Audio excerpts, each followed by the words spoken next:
Thanks. So just as people keep coming in, welcome to another installment of the Capacity webinar series. Um, there's some names I don't know on the webinar, which is excellent. And so for those of you who don't know, Capacity is an interdisciplinary research team where we aim to understand why and how cities implement sustainable transportation interventions, specifically all ages and abilities bike networks and speed management interventions. And we took up this webinar series to showcase research and practice that's relevant to the same and that speaks to different aspects of the same. Today's talk, I think, especially fits sort of in the interest of for sure, the equity hub that is part of Capacity's team, and a lot of the members of our team are here today. Just to begin with a land acknowledgement, I know participants are joining from many different territories today, and if you'd like to take a moment to acknowledge and reflect on the history and the relationships of the lands in which you're located. Next Tuesday is the National Day for Truth and Reconciliation. I'm sure many are aware, where we recognize the atrocities of the multi-generational effects of Canadian Indian residential school systems. I won't be here in Vancouver on that day, but I am aware that there's walks within my neighborhood and gatherings within my neighborhood, and it's really a day to take time and reflect on that. So just to introduce myself first, I'm Megan Winters.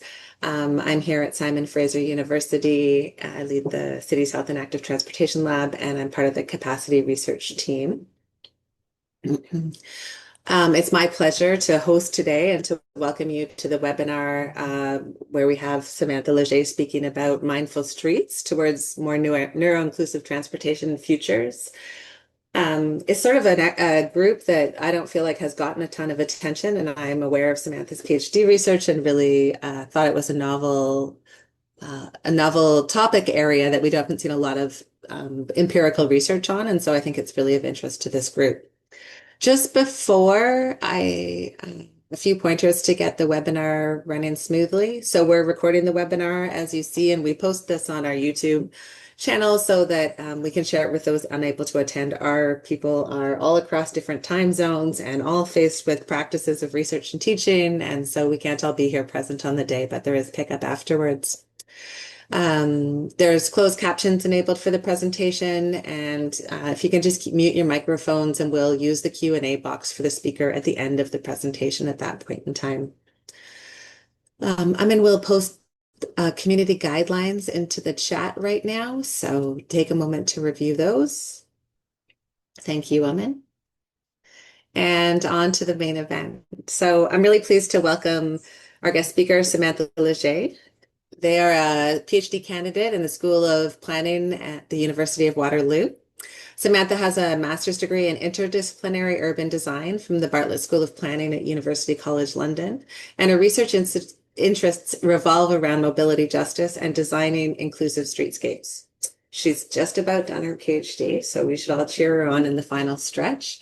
And her dissertation is focused on exploring the everyday mobility practices and tactics performed by neurodivergent people and how planners specifically can accommodate neuro-inclusive transportation practices and policies into their work.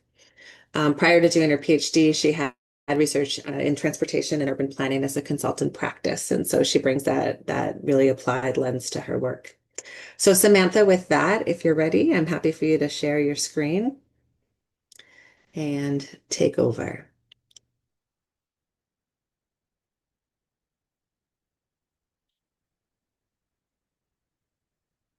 And I'll just be here to make sure it looks perfect. Great. And then you're still muted. So when you're ready, you can come off mute. Wonderful. Awesome.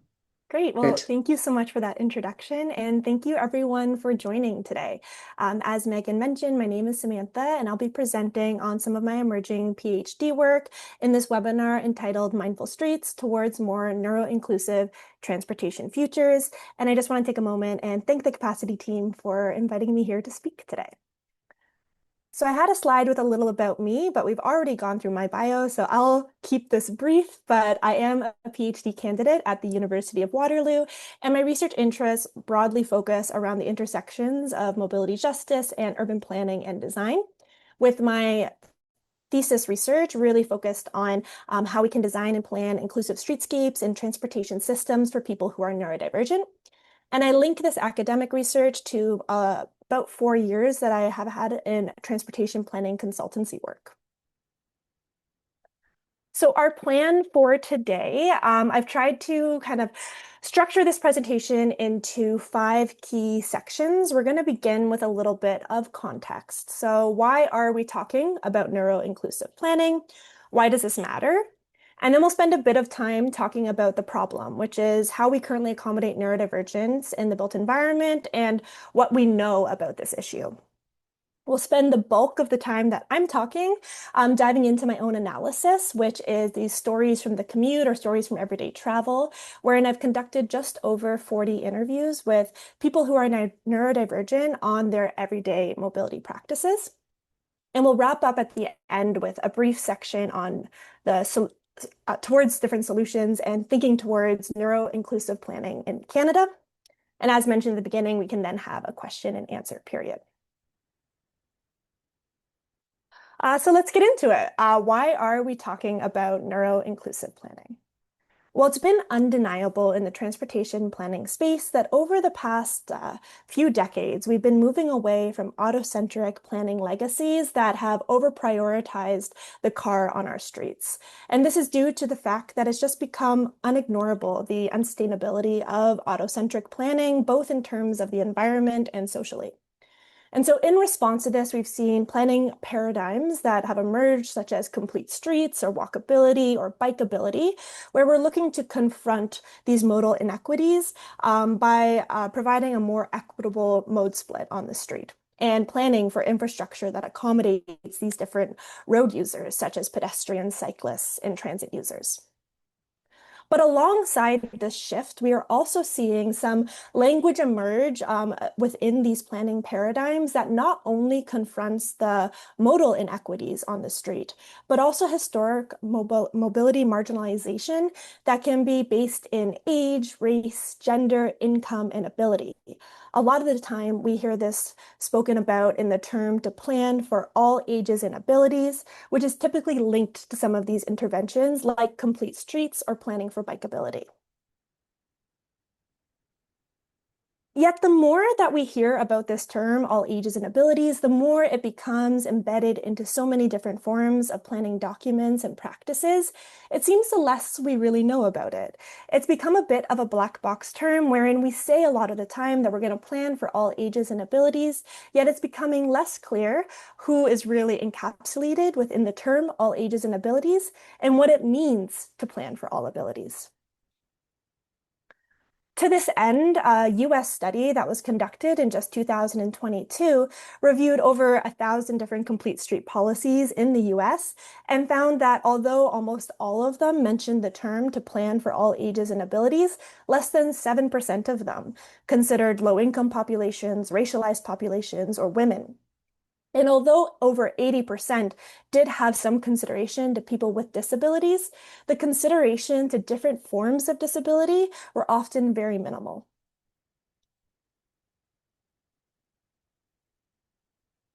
And this aligns to a broader kind of conversation within transportation planning, in which the ways that transportation planning has approached planning for people with disabilities has not been quite complete. Particularly, another study that just came out in 2023 identified 4 key shortcomings to the way that transportation planning engages with accommodations for people with disabilities. Firstly, we have an over-reliance on compliance-based agendas, which essentially means we're taking a bit of a checkbox approach to our accommodations with people with disabilities that do not engage with the lived experiences of actually getting around day to day. Secondly, there's data gaps and also a lack of understanding into what actually it means to have access to opportunity. And fourthly, there's also been an overemphasis in terms of the accommodations for people with mobility-related disabilities, which leads to less acknowledgement to people with other forms of disability.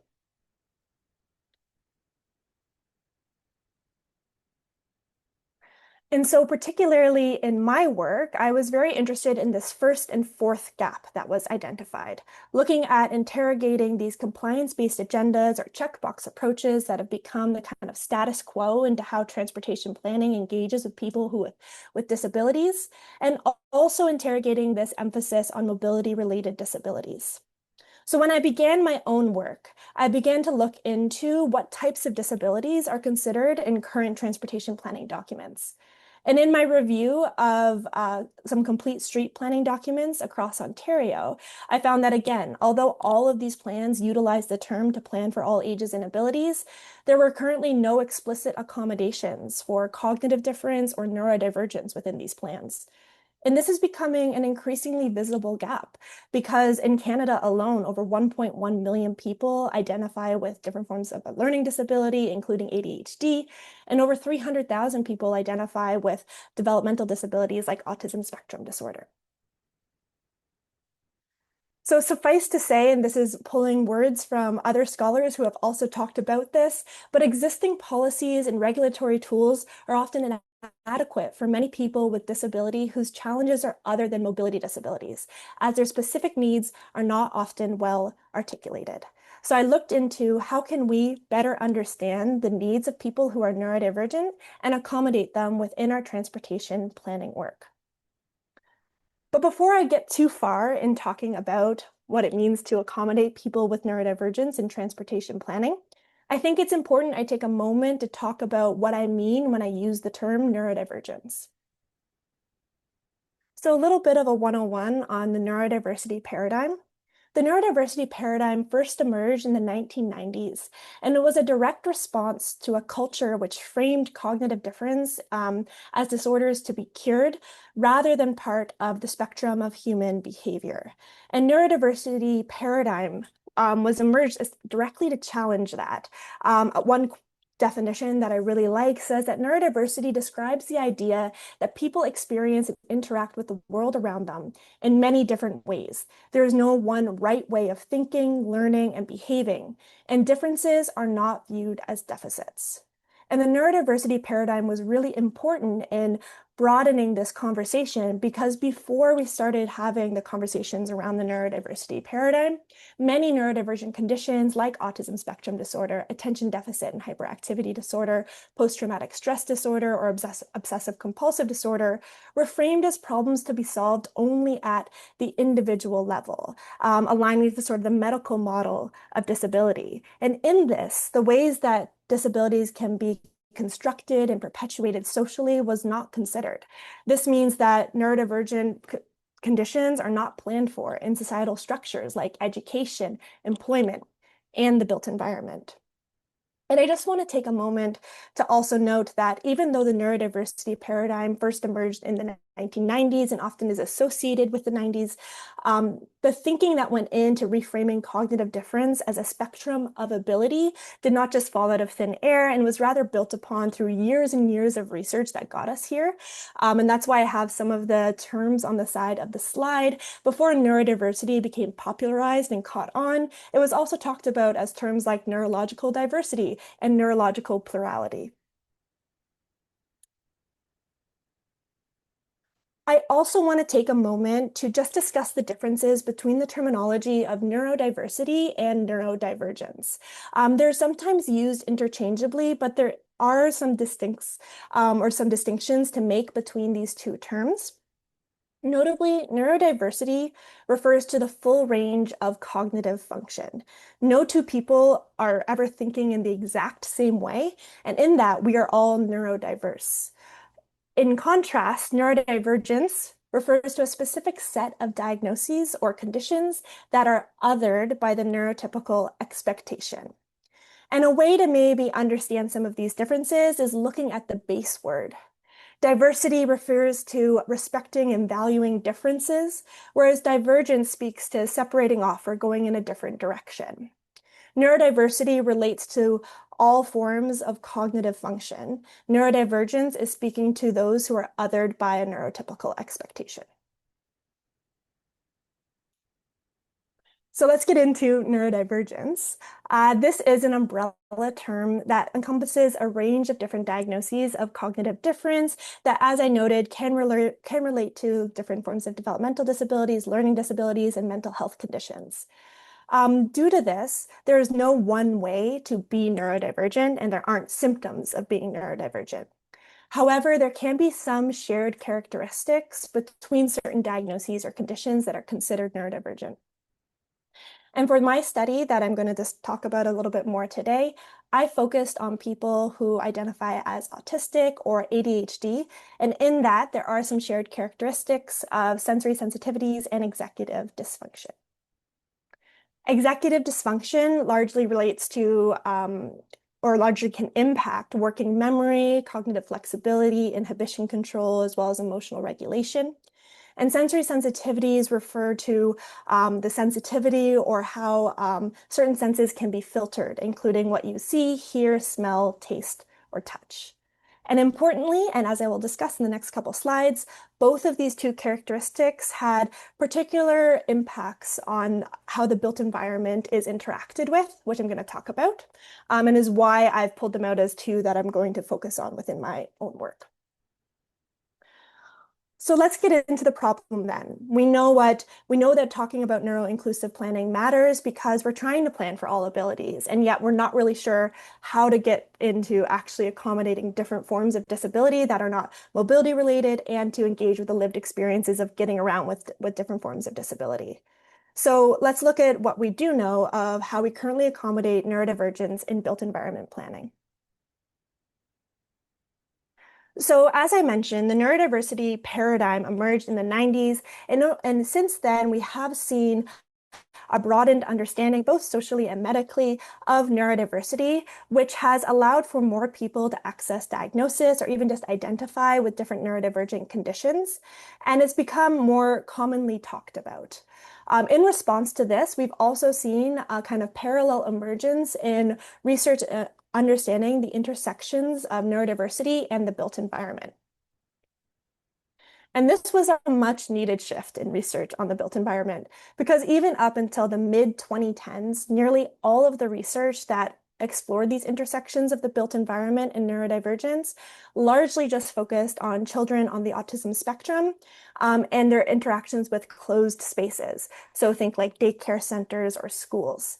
Nearly no research that was out there talked about the intersections of neurodiversity and how public spaces are experienced like streets. So since the 2010s, though, we have seen a bit of an uptick in research that's starting to unpack this big question of the intersections of neurodivergence and the built environment. And what we do know is that the sensory environment is experienced differently for people who are neurodivergent, and that this can often be experienced more intensely and lead to larger emotional reactions when it comes to sensitivities of the sensory environment. So much so that some research that has begun to identify potential solutions have talked about creating quiet spaces or using greenery as a solution to these sensory sensitivities. Additionally, there is also some work that's come out about this topic of otherworldliness, which essentially refers to how everyday spaces and interactions, although again, kind of considered every day, can feel very, very different for people who are neurodivergent, so much so that it can feel like navigating a different planet, hence the sense of otherworldliness. In this, along with sensory sensitivities, this can cause what Davidson and Henderson call these radical uncertainties in getting around very everyday spaces, such as transport spaces. And I do want to note that even in this broader realm of literature that I've looked at, which was really looking at indeed the entirety of literature on the built environment and the intersections to neurodivergence, transportation spaces were nearly always mentioned by this literature as spaces that can be complex or challenging, whether referring to pathways or transit stations. And this is really important because despite this commonality, there is still very little research out there about everyday travel experiences of people who are neurodivergent. So much so that it led to a call to action in 2022 by one researcher who said, we just need to know more. We need to know more about how people who are neurodivergent experience everyday spaces, especially in travel, and that we need to know more too about broader conceptions of neurodivergence. I will note that most of this literature that is out there right now does focus on autistic experiences. So that gets into where I brought in my research, which is to understand how people who are neurodivergent get around every day. Broadly, my research had two aims: to examine how everyday commuting and traveling is experienced by people who are neurodivergent, and to bring it back to the context we talked about at the beginning, but to explore how all ages and abilities planning efforts can be expanded upon to be more inclusive of neurodivergence and cognitive differences. Because I was particularly interested with these experiences of being in travel, I was broadly focused on qualitative research. So I conducted just over 40 interviews with people who are neurodivergent in two phases. The first phase of my research was 30 sit-down interviews with people who identify as neurodivergent across Ontario, discussing their experiences of everyday travel and how they get around day to day. The second phase of my research was 14 go-along interviews with students at the University of Waterloo who identify as neurodivergent, where I got to get into more detail about how everyday transport spaces are negotiated and navigated. Just in terms of a little breakdown of my 30 participants for the first phase of the work, I will just note on this slide that all my participants either self-identified or were diagnosed with as autistic or with ADHD. And I will note that I didn't include people who either self-identified or were diagnosed because I didn't want to also perpetuate harmful biases in terms of who can access diagnosis. Also to note on this slide, in the coming section, there's going to be some quotes. All of these are pseudonyms and not the real names of my participants. So in order to scope this first phase of research, I kind of framed it underneath this theoretical framework of understanding the differences between the neurotypical expectation in the built environment and the lived experiences of people who are neurodivergent. And to do so, I sort of framed it through this idea of strategies and tactics. Strategies being the ways that places are planned to function and for whom, and the tactics being the ways that places are renegotiated in use. To put it simply, I was interested in tracing the sort of hypothetical desire lines of people who are neurodivergent as they get around everyday travel and transport spaces. From this phase of work, what I found was first scoping the landscape of everyday mobility practices by people who are neurodivergent, which I found to largely be related to two key themes: navigating executive dysfunction in everyday travel and navigating sensory overwhelm and underwhelm in everyday travel. In terms of navigating executive dysfunction in everyday travel, I found this to largely relate to feelings of stress or overwhelm that came to be with having to get around in modes that required a lot of mental focus, like driving or cycling. This was often associated to feelings of needing to remember to pay attention, and that this habitual behavior that's taken as common sense may be difficult for many participants to form, especially in modes like driving, cycling, where I heard a lot about needing to remember the traffic rules, as well as in transit with needing to remember transit routes and stops. To this end, Jennifer speaks about this, saying, "I have to be anxious and remember to pay attention to the bus stops and keep my phone open at all times to see where I'm going in comparison to the bus." And I don't think neurotypical people struggle with that in the same. In terms of sensory sensitivities, many participants shared feelings over stress and overwhelm related to loud noises or bright lights in travel. But what was most commonly discussed was crowding and this feeling of being stuck or idle on busy streets or transit vehicles. Wanda speaks to this during her interview, saying, "I think autistic people are always taking in every detail, even if you don't have to, because your brain doesn't understand what do I actually need to process. So it just processes everything." In response to these themes of navigating executive dysfunction and sensory sensitivities in everyday travel, I started to also map out the ways that people who are neurodivergent renegotiate space to create senses of comfort. And particularly, I found this to be related to two key themes: negotiating a sense of predictability and negotiating a sense of agency and interest. So in terms of negotiating a sense of predictability, I found that participants would often use supportive apps such as Google Maps or other transit apps to help to familiarize themselves with different routes. They also often stuck to familiar routes and opted for higher order transit modes that were often felt to be more predictable. And importantly, this was done even if the trip took them longer due to these preferences. Emma speaks about this and an adaptive tactic that she uses in everyday travel, saying that whenever she has to go to a bus stop that she hasn't been before, she will look it up on Google Maps or Street View to understand the layout. But going even beyond that, if there's still some uncertainty, she'll have her partner drive her to the stop and have her be able to look at it in the real space before having to navigate to it the next day. And she says, because I don't like getting somewhere and not having all the information.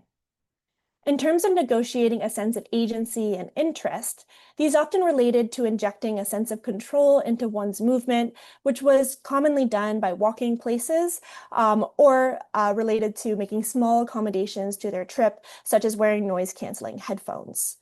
I also found that participants may walk more to avoid feeling idle or bored when waiting. And there was a small subset of very confident cyclists in my sample who loved to get around by bike as it made a commute more interesting and fun. Importantly, for that small subset of confident cyclists who sought out fun and interest in the commute, this did almost entirely relate to participants who identified with ADHD. Jasmine speaks to this, saying that I prefer walking over taking public transit for the sense of control over my movement. Just being able to walk at my own pace, enjoy my music, and just enjoy what's around me. I get to leave my house whenever I'm done getting ready versus following the schedule. So what we learned from this phase of research was that people who are neurodivergent do potentially get around a little differently than people who are neurotypical. Importantly, I found that modes like driving or cycling can be very stressful for participants due to that extra need of mental focus and attention. And particularly, although my sample was not statistically significant, many participants opted to either never drive, had never gone or sought out getting a license, or those who did chose no longer to drive. This might mean that that neurodivergent people may be more reliable on sustainable and active transportation modes. And as I mentioned, although my sample wasn't statistically significant, this does mirror larger studies that have been done and found the same. Importantly, though, regardless of mode, themes of seeking predictability and agency were prevalent across the interviews. And these sometimes reformed the ways that people who were neurodivergent interacted with their built environment. And this meant that this could subvert the expectations of how people quote unquote ought to get around or plan to get around. Carly speaks to this very well, saying, I think it's just a switch in priorities compared to a lot of my neurotypical friends and peers. I'll take the less busy bus routes. I'll take a slightly longer trip if it means staying on a quieter street, or I'll take weird shortcuts that mean I avoid the busier streets. From this phase of the study, this led us to ask, how is predictability and agency negotiated in everyday walking, and how does this affect the experiences of everyday transport spaces? More broadly, I was really interested in further unpacking how and why these tactics emerge, and more broadly as well, what can planners do to respond to them? So this brings us into the second phase of the research.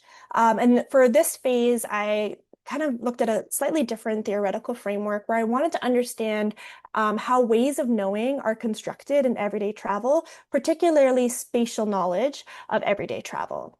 So spatial knowledge is a system of thinking, perceiving, imagining, sensing, and problem solving while in place. And we now know that spatial knowledge is constructed both objectively and subjectively, constituted by culture, positionality, and ability. So what I wanted to understand in this phase of research, building off what I understood from the first phase, is how do neurodivergent ways of knowing construct experiences and tactics in everyday travel? So to do this, I conducted 14 go-along interviews with students at the University of Waterloo that were accompanied by a participatory mapping exercise. Just as with the previous phase of the research, this included participants who either self-identified or were diagnosed as autistic or with ADHD.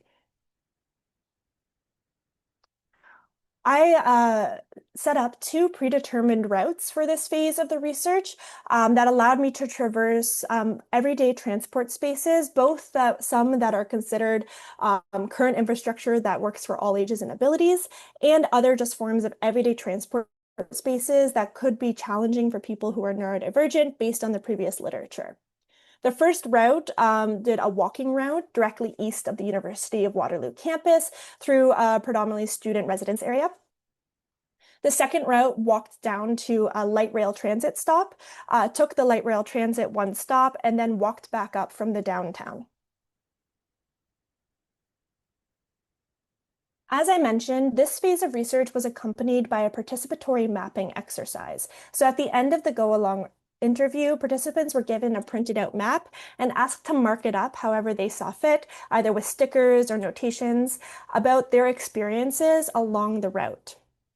Notably, you can see here the red stickers relate to legibility or sensory experiences that were not perceived super well, versus the yellow being okay and the green being pleasant or good.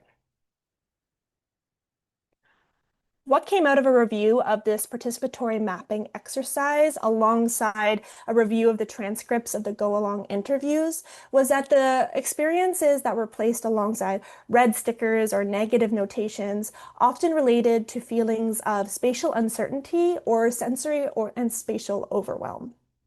Spatial uncertainty largely related to the design, layout, or function of a space.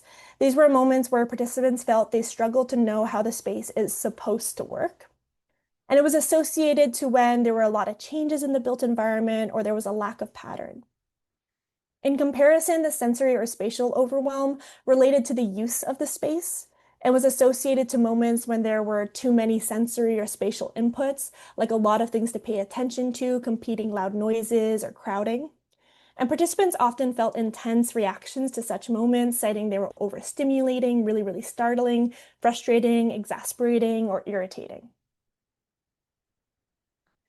In order to better understand how these themes of spatial uncertainty and spatial sensory overwhelm related to specific types of everyday transport spaces and infrastructure.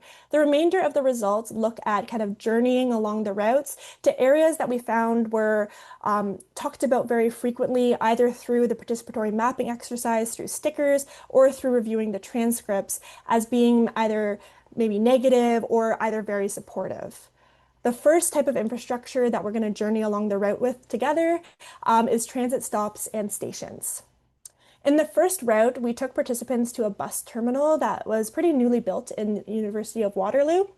That was often found to be actually quite difficult to navigate, particularly due to gaps between what was shown in online navigating apps and the built environment. To put it simply, when you used Google Maps, as we noted in the previous phase of research, many people who are neurodivergent rely on, it didn't tell you what platform to go to in the bus terminal. And this was only accompanied by a vague and unspecific platform map at the bus terminal, which could lead to very intense feelings of these sort of radical uncertainties coming out.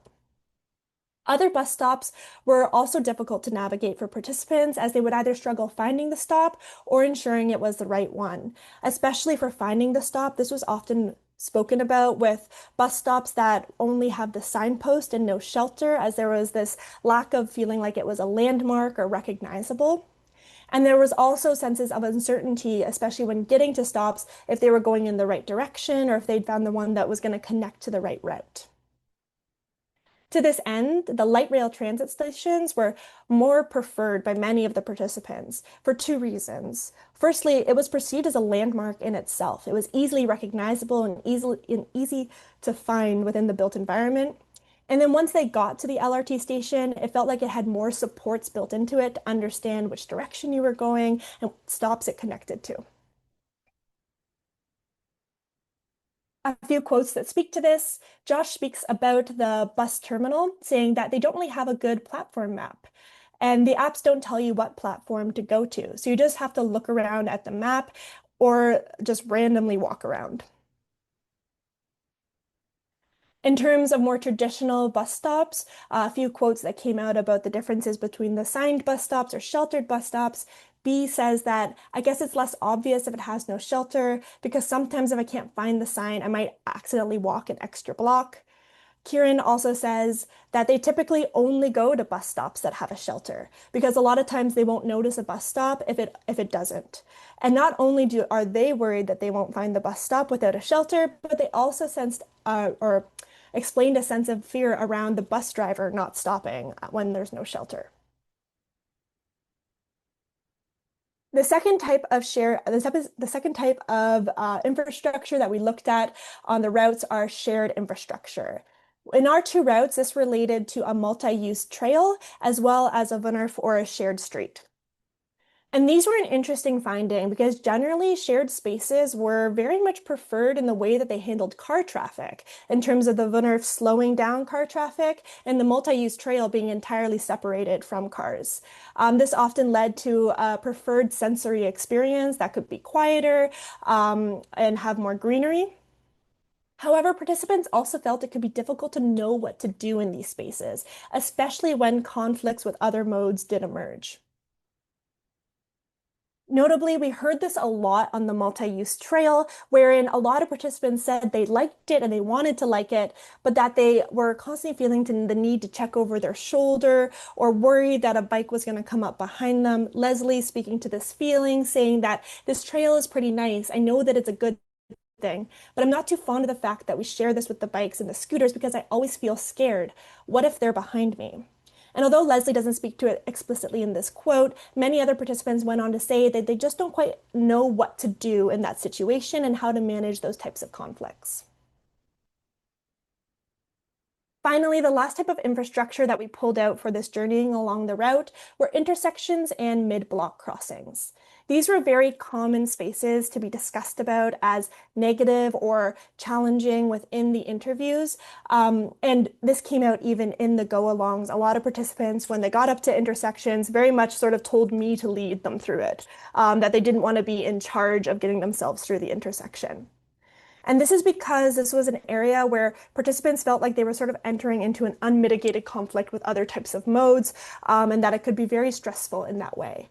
Particularly, participants often shared feelings of not knowing when to cross, and this was especially prevalent at the mid-block crossing that we took them to, which, for context, this mid-block crossing was one where pedestrians had to wait for a gap for cars, and cars kind of went through, and there wasn't very clear signage as to who had the right of way.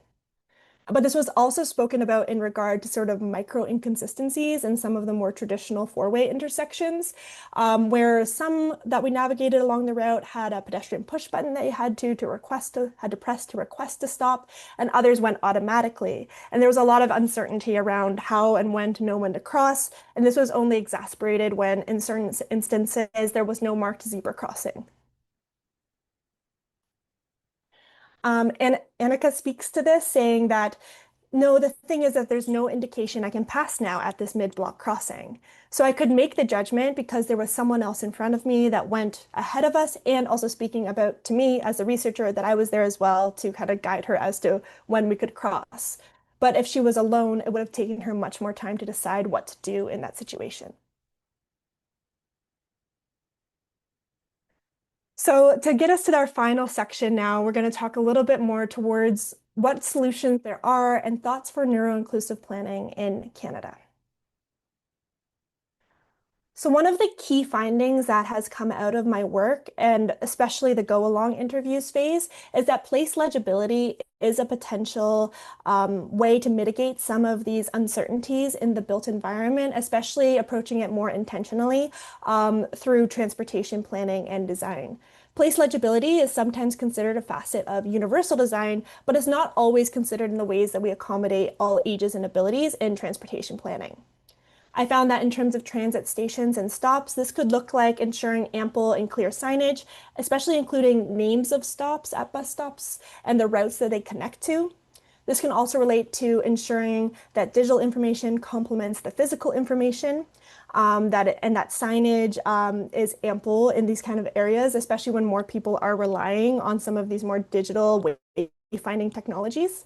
And to that end, there is also kind of a parallel emerging area of research wherein there are assistive apps being developed specifically for people who are neurodivergent to sort of address these feelings of uncertainty and getting around on transit, which can be continued to be explored as another means of place legibility, both in the digital realm as well as the physical. In terms of shared spaces on trails, I recommend that whenever space is available, there could be an opportunity to include separate lanes for pedestrians and cyclists. But when space is not available, there could be clearer markings showing the users of the trail, especially through horizontal signage that could particularly highlight where there might be potential conflict points. So that would be markings directly on the trail. In terms of intersections, this could include prioritizing consistency where there are pedestrian push buttons and including clearly marked zebra crossings. And I want to note on this slide as well that some of these recommendations I've included are included in design guidance practices and best practices already, but sometimes they're considered more safety interventions and accessibility interventions. So there's a means to think a bit more holistically about what is accessibility, what is for accessibility in the way that we design our transportation spaces. And to that end, I kind of bring in a more broader way of thinking about how we plan for all ages and abilities. Particularly, I found that in this research, by centering different ways of knowing and by engaging with the different ways that of knowing that is constructed in everyday travel. This research challenged some of the checkbox approaches that are currently the status quo of the way that we plan for people with disabilities, and accounts for experiences of being in travel and the ways that these decisions are made in the moment. I argue that that by centering different ways of knowing and the ways that we approach transportation planning, this could both one, more meaningfully accommodate people who are neurodivergent, but also could sketch a framework for thinking more broader about the ways that we can unflatten disability accommodations by engaging with pluralistic and effective lived experiences of getting around with disability. I also want to acknowledge that evidently thinking about neuro-inclusive planning is not just through design guidelines or even in transportation planning. I am just starting to kind of scope this part of my research, but I think neuro-inclusive planning practice is about both processes and products, which means that we can embed this into multiple different processes and products within the planning practice. That can include recognizing cognitive difference in policy. As I mentioned at the beginning of this presentation, some of the complete street design guidelines that I reviewed didn't even have cognitive difference or neurodivergence mentioned in some of these broader visioning statements. And in that, they're not even considered in who we are starting to scope around of planning for all abilities. There could also be design guidance and standards that embed legibility and sensory considerations, as I talked about on the previous slide. And we can also think about multiple ways to engage in how we construct public consultation events. I don't have time to talk about that segment of my research right now, but if anyone wants to ask a question about it, happy to talk about it based on my learnings of these 40 interviews I've conducted with people who are neurodivergent. I'm going to end this presentation with a quote from one of my participants that kind of speaks to why I think planning for neuroinclusivity is important in the work that we do. She says that the lack of consideration from others is important to me because it feels like there's a judgment there around who matters and who doesn't. I think I don't want to take the theme too far, but disabled people are probably more likely to notice these kinds of things than others because we're dealing with them in other parts of our lives as well. This was not designed for me and it's just one more thing that I have to cope with. I hope that through this research and hopefully more research that comes out about engaging with the lived experiences of people who are neurodivergent, we can make everyday travel and transport spaces not just another thing that has to be coped with by people who are neurodivergent. Thank you so much for your time. I'm happy to answer any questions. As mentioned at the beginning, in terms of next steps, I'm just wrapping up the PhD thesis that's related to this work. And I hope to soon be able to put out some kind of public-facing knowledge dissemination document. So if you're interested, please feel free to send me an email. I have it linked at the website related to this study. That's also at the QR code. Samantha, that was just a wonderful job. To folks on the call who've joined, I invite you to put questions in the chat or put your hand up and unmute if that's how you would rather engage or ask questions. In the meantime, I want to say that I learned a lot. I think many of us have our own personal experiences with this, with ourselves or with people in our lives. But I want to like sort of thank you for the 101 that you did and the naming of it. And I think that part is something that I will certainly take up in my teaching. I think I'll revisit your slides and presentation. And that was just a really clear way to how that fits into the built environment. I see a hand, and so maybe I'll go over there first. I can always fill in, but Tiffany, if you are happy unmuting yourself, come on and feel free. Yeah, thank you. Samantha, thank you so much. It was an excellent presentation. And I think offered a 101 and also a bit deeper than that. I am curious about the just your thoughts around a bigger sort of selection pool of interviewees, because obviously the folks you interviewed were, a quite an exclusive group of people who had gotten to university. And so I'm just curious if you have thought about or have worked with other, communities, community groups with a wider set of living experiences, or if that's a direction that you might want to go. Yeah, I think just thinking about working around questions of equity in cities, and just those who are not comfortable in civic engagement spaces and things like that. It's a very narrow group of people who feel like they can participate, which I think you pointed to that part of your research. So yeah, just curious about your thoughts there. Yeah, absolutely. And I really appreciate that question. So for the first phase of research, I did have it more open. There was a more diverse pool of participants that weren't necessarily all university educated. But what I will say is that my research did engage basically exclusively with people who do engage in everyday travel, like normally. And so that was one area that I particularly wanted to focus on because I wanted to uncover some of these sort of what's referred to sometimes in the literature, these hidden geographies, these ways that people are just kind of getting by in everyday travel. And even though their needs aren't accommodated for, and they're making these tactics for themselves, they're reforming their commutes every day in ways that make it so that they can get around. And that's the part that I really wanted to focus on in my PhD research. But I will say that because of that, my sample was limited, and it did look at only one particular experience of people who are neurodivergent or kind of took a more siloed approach to one way of being neurodivergent, I'll say.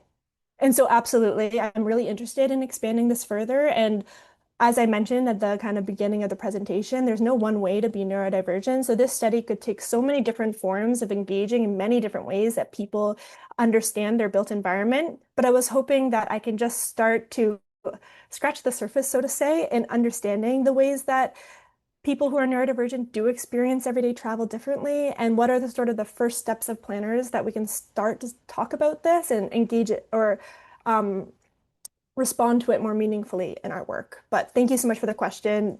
Short answer, absolutely. I would love to continue to expand my sample and talk to more people and understand more diverse experiences. Thanks for that. Wonderful. There's a comment from Sophie in the chat. I don't know if you want that. It was more of a comment. I will ask, yeah. Maybe I'll let you read it and see if there's something you want to say.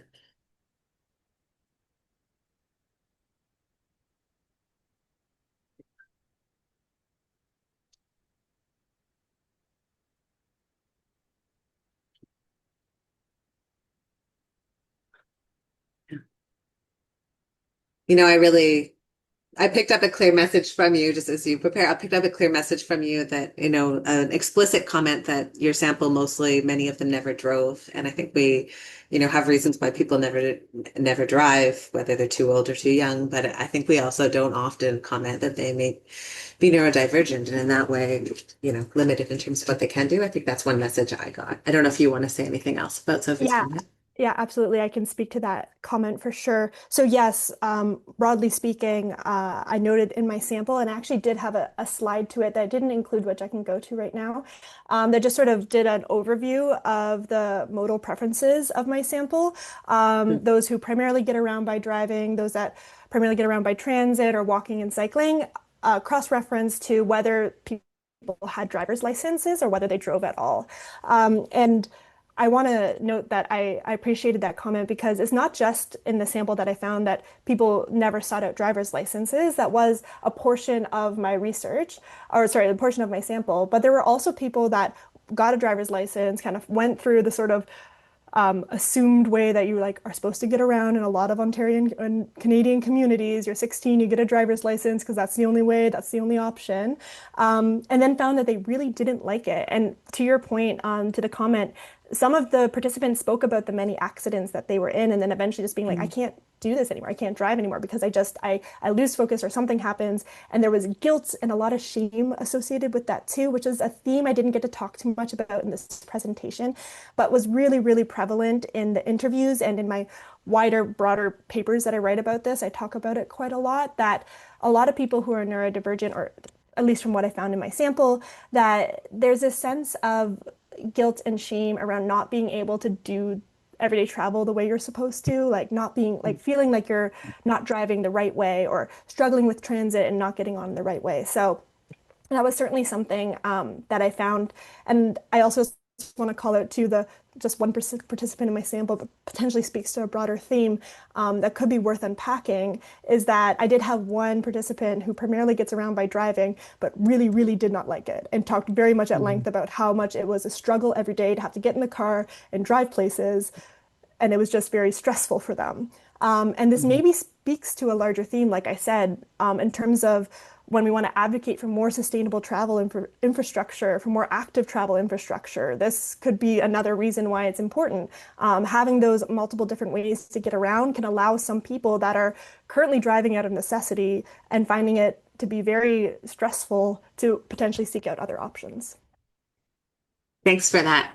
So I have a question that I feel like you might be the expert on. Something that comes up all the time is people ask, um, you know, okay, we're trying to have a more equity focused plan here. And should we do specific plans for people with dementia and for people with mobility disability and for people who are neurodivergent?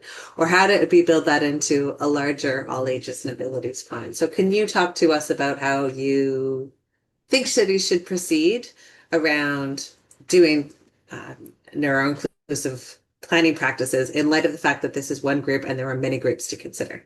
Yes, yeah, absolutely. So what I think I would recommend in that question is that although it might be maybe interesting or people may lean this way to say, oh, we just need to have like really focused plans on different groups. That way we know we're accommodating them. I do think that approaching different abilities in silos can sometimes cause continued exclusion among different groups or just like lack of understanding of how maybe some of these experiences are intertwined. Like I will say that again, in the term of neurodiversity, we're really talking about almost everybody. And that neuro-inclusivity, it's not just planning for people who are neurodivergent, it's also including people who live with dementia or people who may experience even a temporary brain injury or people who just are having like a bad day. Like we can think about the many different ways that neuro-inclusivity and planning and thinking around different ways that we construct ways of knowing can be more of thinking about the entirety of the population rather one specific subgroup. Um, so I will say that that was sort of what I was trying to hint at the last slide is that, or the second last slide, is that I think that it really comes down to more meaningfully engaging with what it actually means to get around with different abilities in our planning documents. And that once we start doing that, we can move away from this checkbox approach. Because I do think that just continually adding more and more checkboxes in an all ages and abilities plan, that's not going to get us really anywhere meaningfully because it's just going to eventually potentially lead to like very rigid environments that aren't really responsive to people's needs. So I would say that I think it comes down to actually engaging with the human side of it, like how do people actually get around every day? What are the barriers that come out when you're getting through spaces with people? And that can kind of inform the way that we plan for all abilities rather than taking this compliance-based agenda checkbox approach. Wonderful. Are there any other questions from the field? Or okay, go ahead, please. That's you again. Yeah. Yeah, I don't need to take up more space though if there are other questions. I totally appreciate the sort of resistance to the checkbox approach in the sort of women's safety equity field that has been that has come up a lot. And I guess I'm just to sort of engage you in this question, the kind of logic around the women's planning for a long time has been, if you build for the most vulnerable community, you will meet everybody's needs. And I think in Victoria, in the effort to address, the effort to address better bike lanes, then there were the rumble strips that were not going to work for people with mobility and blind folks. I can't remember exactly. Maybe Megan, you can fill in the blanks there, or Karen. But just to speak to, like, yes, there was a concerted effort to try and meet the needs of like the most vulnerable, but actually that had a negative impact on some other specific communities. So I guess, are there sort of unintended consequences that one must look out for, I guess? Mhm. Yes, absolutely. And I actually really appreciate that comment because I think it gives me a bit of chance to talk about this a bit more. But I think that is exactly why the checkbox approach and the kind of taking like, this is a design solution for this group. Do you have it or do you not have it? It can have unintended consequences, just like you said. And I think that it's more about thinking about ability and the ways that we do accommodations as relational to the space and to the population that's going to be engaged with and using the space. And that's why I'm sort of really advocating for this kind of alternative approach around thinking about how spaces are actually used and engaged with by different groups. And I think a lot of it can come down to the way that we restructure public engagement around transportation planning practices. I think that in my research more broadly, I talk a lot about that, but in transportation planning, there's a lot of focus on quantitative studies and just like looking at the numbers and talking to people and really getting out in spaces with people is still really seen as quite gauche, separate, like not something that we do.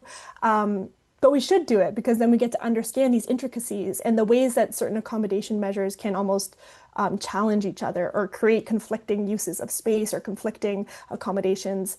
So I think there is a need, again, and that's why I kind of advocated for it, that when we just keep adding additional things to make spaces more accessible, we may end up with spaces that inadvertently become inaccessible. And we want to be sure that we're approaching this more relationally, I guess is the word I would use. Thanks for that. I could go on this topic forever, but I'm supposed to close our webinar. So that it just invited a whole bunch of thoughts for me. But just to wrap this for the sake of everyone's next meeting, thank you again for joining us today. Samantha, special thank you to you, as well as to Karen and Amin, who do the legwork behind this. We have a website for CapaCITY where you can follow us, and all of these webinar recordings get posted there. So if it's something that is, if this webinar was something that I could think of 20 people who should watch this. So, it's going to be there and live, and they can follow up on their own time to do that. So again, thanks so much for joining us, and